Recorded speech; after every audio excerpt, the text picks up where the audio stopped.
Welcome to the Half-Blood Report. Here we dive deep into recent Demigod news, upcoming presents books, questions only Zeus knows the answer to, and all over things Riordan. I'm Samuel, your co-host. And I'm Diego, your other co-host. And today we have a very special episode for you guys. We are right now at Books of Wonder, a great bookstore in NYC. Yeah, down on 18th Street, but another location on 84th Street as well if you want to come check them out. And you're probably wondering why this is such a special episode. So right now, it's October 15th, and if you are a true fan, you know that is the launch date for Tristan Strong Punches a Hole in the Sky, which is awesome. And new Riordan Presents book coming out today, actually. right now, we are waiting around for Kwame Mbalia to come out, and we're going to get to interview him. So that should be really cool. Make sure to listen in, and we hope great things. So we're here at Books of Wonder with Kwame Mbalia. Hey, so we're super excited to be here, and without further ado, With further ado, I would just like to say a huge congratulations. Thank you. This is your first book? This is my first book debut. Okay. Now you want to ask a question? sure thing. All right. Okay. So we were really interested about like what made you want to start writing a book. We did like a little bit of our research, and it seemed like you really like hadn't been doing like any book related things beforehand. So we were just like wondering what inspired you to really start writing. Especially since you're pharmaceutical calibration tech, as it says on the back.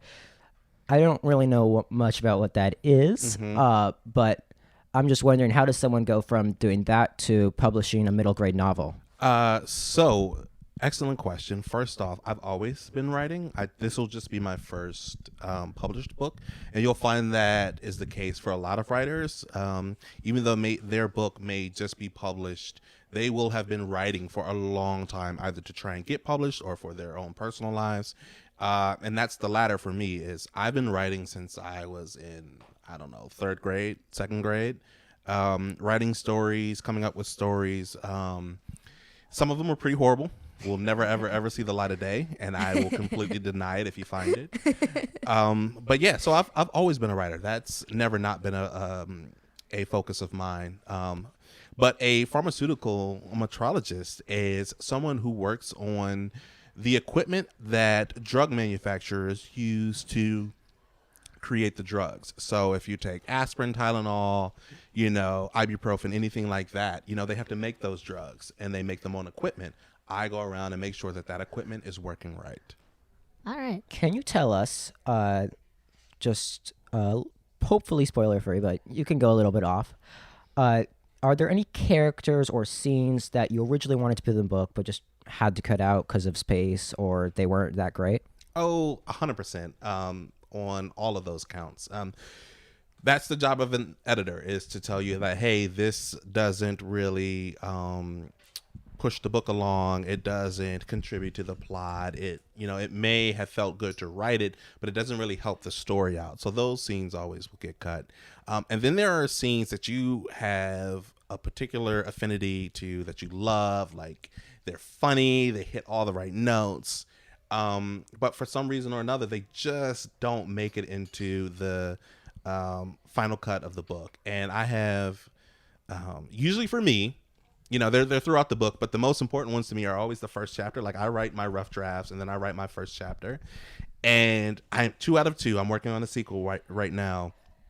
I am 2 out of 2 in that my first chapters, my editor is always like, we're probably going to have to cut that. And I think they're brilliant first chapters. I think they're hilarious.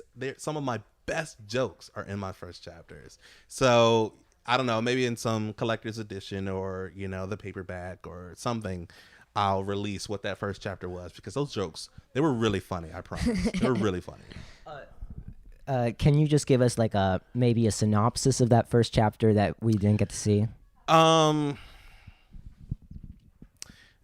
the first book, it's less of it's less jokes and more setup of Tristan and who he is and how devastated he is at the opening of the book. But in the sequel that I'm working on, there I don't know if I can. I don't know. You know what? You have to read them. You have to read them. I don't know if I can say them because they're appropriate jokes, but they require some backstory, and it involves underwear, and it just we've gotta. Yeah, we can't. Alrighty. We also wanted to ask that what is something that surprised you while working with Rick Riordan? While working with Rick Riordan, something that surprised me. Okay, I'll tell you. All right, so I went to when Rick Riordan, he just recently launched his fourth book in the Trials of Apollo, right? Tyrant's Tomb. The Tyrant's Tomb, right? And so I went there on one Saturday at one of his events, and beforehand, we both signed some books. He signed his books, I signed my books, or whatever. And I was like, all right, I didn't tell him this, but I was like, all right, I'm gonna race him while I sign. I'm gonna race him, and I am going to completely win. It's gonna be great. Rick obliterated me. Like first of all, he cheated because he had people helping him. But that's beside the point. I want a rematch.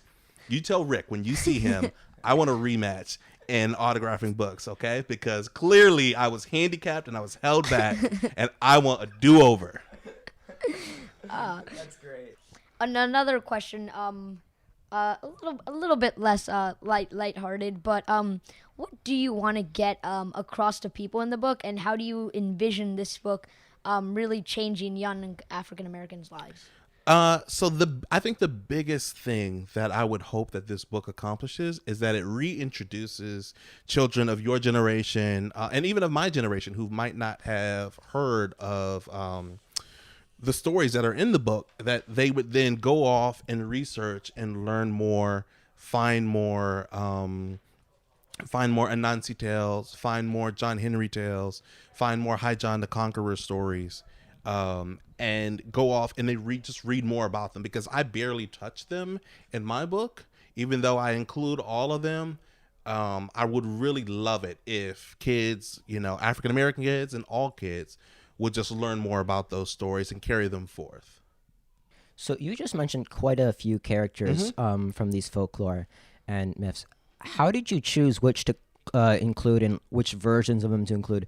Because there are obviously so many out there. There are a bunch, and the book is 496 pages, so you can tell that I tried to include as many of them as possible, because I was so excited that children and adults would be able to see these characters as I heard them as a child, and would be enthusiastic and receive them really well. And so it wasn't so much of how did I choose them, and more of, which story did I want to include, which folklore tale did I want to include in my book? Because, Anansi has dozens and hundreds of tales. John Henry has his stories. High John has his stories.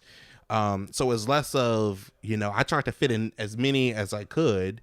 And I think the best answer is that I just didn't know of that we had, that there was as many African American folklore stories and as many African folklore as I found out as I continued to research. So that's what book 2 is for, to include more. Short kind of mini question. Is this going to be a trilogy, or what do you kind of have planned for? I don't know. I will write as many books as Disney and Rick Riordan lets me.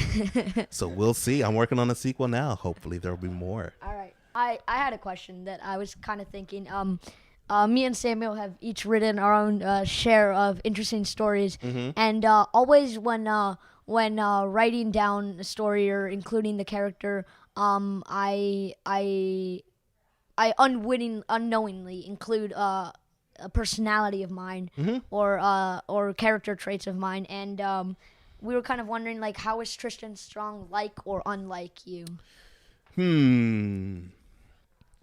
Well, so my father recently passed away, and in the story you find out in the first chapter, this isn't a spoiler, it's in the book, that Tristan's best friend has recently passed away. So there is that element of dealing with holding on to and keeping, grief of a loved one close. So that's definitely something that Tristan and I both share.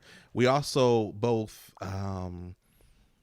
there are Tristan has his name that he doesn't know if he lives up to. His name is Tristan Strong, and he doesn't feel strong all the time. And I know as a child growing up, my name was Kwame Mbalia, and it was difficult going through school, being different. And so one thing that I love about this book is it shows that, there are a lot of expectations placed upon your name and who you are and what you're supposed to be. And you can accept it, you can reject it, but at the end of the day, who you are will shine through and will come through. And so that's something that Tristan and I also both share. Any things that you kind of that are unlike you or that you wrote really in his character? Unlike, man. Tristan, well, I mean, Tristan, as much as he isn't sure if he wants to be a boxer, he at least has the skills and, a lot of the mechanics of being a boxer. I have taken, I think, one boxing class in my entire life. I am trash at boxing. I love it. I absolutely love it. But at least Tristan is skilled at it. I am absolutely not. Yeah. So as you were writing this book and as you were going through the process of writing a book, what is something that surprised you as you were writing the book? Did you surprise yourself in your own writing style, in your characters, or just the process of writing and publishing a novel in general? Something that surprised me in writing. That's a fantastic question. I think the writing process in and of itself is a discovery. Like, you're finding out new things about yourself that you might have forgotten or that you might have remembered as you include, bits and pieces of what you learned over the years in your writing. But I think the most shocking thing to me is like how difficult it is to write the middle of a story. And a lot of writers will tell you this. The middle of the book is extremely difficult. Like, it's the longest part of the book. And you have to continue to maintain all of the energy and excitement and the cleverness and the hilarity. And it's just hard, Sometimes you just want to like roll over and go to sleep and not write, but it'll still be there. So I think that's the most surprising thing I found is that like the beginning of the book, is always exciting. The ending of the book is always a relief. In the middle is just, it's just there, it's just there. You got to get through it.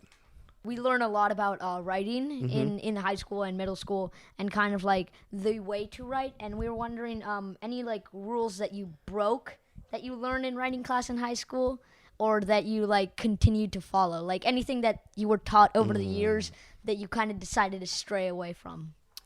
Rules that, I think the best advice I ever got was that, you learn the rules of writing and then you learn when to break them, like when they don't apply to your story. For example, like there was a rule that you'd never start a sentence with a conjunction, and, but, or. And I do that all the time, but within the narrative and the flow of the story because it serves its purpose, You learn about how not to have sentence fragments, right? But I use those all the time. But again, within the narrative and the flow of the story, like it all serves a purpose. Now, it has to fit, it has to flow, it has to be a smooth transition within your story. But like every rule was meant to be broken. You just have to know when it's the right time to break it. So you said that you want to write more books for Tristan Strong. Mm-hmm. What do you envision happening in those books? Like what sort of major plot line? Not exactly, you obviously can't spoil your books, but is there something you can tell us about the books in general and Tristan Strong's character arc outside this book and into the series? Well, I want Tristan, of course, to grow as a boxer. I want him to go from a reluctant boxer to an accepting, of his fate boxer to someone who enjoys and understands what boxing has done for them and even relishes that. So I want Tristan to, I want him to go to the Junior Olympics. I want Tristan to win the amateur gold glove in boxing, Those are all goals that I think it would be wonderful if Tristan could accomplish. And who knows, he may very well. I want Tristan to continue to explore and meet different characters of African American and African folklore and mythology. There are hundreds of them out there, so the sky's the limit to what Tristan can do. I think Rick, he has a running joke with Percy, and that Percy never turns, 18? Like, he never actually reaches that one birthday. He stays the same age, and he continues to have adventures and shows up in the different stories. And that's kind of what I envision for Tristan. Tristan continuing to grow as a boxer, to grow as a person, and to grow as a storyteller. That sounds amazing. But I was also kind of wondering, what do you want to do, maybe not like outside of Tristan Strong, but like, no, actually, yeah, exactly, outside of Tristan Strong, like what other characters, or maybe other like books, maybe for older and or younger readers, do you see yourself writing in the near or far future? I would love to include, or I would love to write a picture book. That I have 3 daughters, and so I have little nicknames for them. So I would love to write a picture book that encompasses a day in the life of playing with 3 daughters and their imagination and everything. I would also like to write a book for adults. I love what they call the fae, the fairy, the elves, or what have you. And I would love to write elves that are inspired and derived from like African folklore. So I think that would be really cool. I love elf and fairy books as well. Awesome. That sounds really cool. You mentioned that you have 3 daughters. When they grow up, how do you want them to like see, like not necessarily you, but like the book as you've written it, or other books that you have written? Yeah, other books. I just want them to enjoy them and be proud. Like, that's, I think, the biggest goal as a parent, is that you have your children be proud of how you raised them and who they are and the family that they come from. I think that's everything and anything that a parent could want. I wouldn't know. Excellent. That's probably a good sign. About Tristan Strong, I see many times that teachers mention to you like write like the best you can, because you can't like be there to explain yourself. Can you are here, could you like explain yourself about like maybe things that you didn't get to say in the book that you kind of have to say in person and not write down? Again, this book is 496 pages. I have said a lot about Tristan Strong. But what I would continue to emphasize and repeat over and over and over is that Tristan is dealing with grief in the book. He's dealing with sadness. He's dealing with the weight of the loss that he's experienced and carrying that with him. And I want to repeat that it is totally okay to hold that, to cry, to grieve, to mourn, and know that you might not get over that loss in that person's life or whatever, but life goes on, and you can fight, and you can get up each day, even still missing that person, and do and accomplish so much. Your book is obviously great. Just having read the first few chapters, and I was wondering. So your book is obviously published under Riordan Presents, and that's done a lot for press and events like this. So I was wondering, how did you find out about Riordan Presents? Did you write Tristan Strong for it, or did you find out afterward? Did your publicist tell you about it? How did you find out about it? No, I definitely wrote Tristan Strong for it as a way to bring African American folklore and West African folklore and mythology and gods to the greater public. But it's something that I've always wanted to write and thought about writing, and I'm glad that the opportunity presented itself to where I could write that book. Thanks for your time here and your delightful answers to our questions. So we'd like to again extend a thanks to Books of Wonder and Kwame Mbalia. For the opportunity for this interview, and we're looking forward to the amazing event that'll follow. Yeah, thank you so much, Kwame.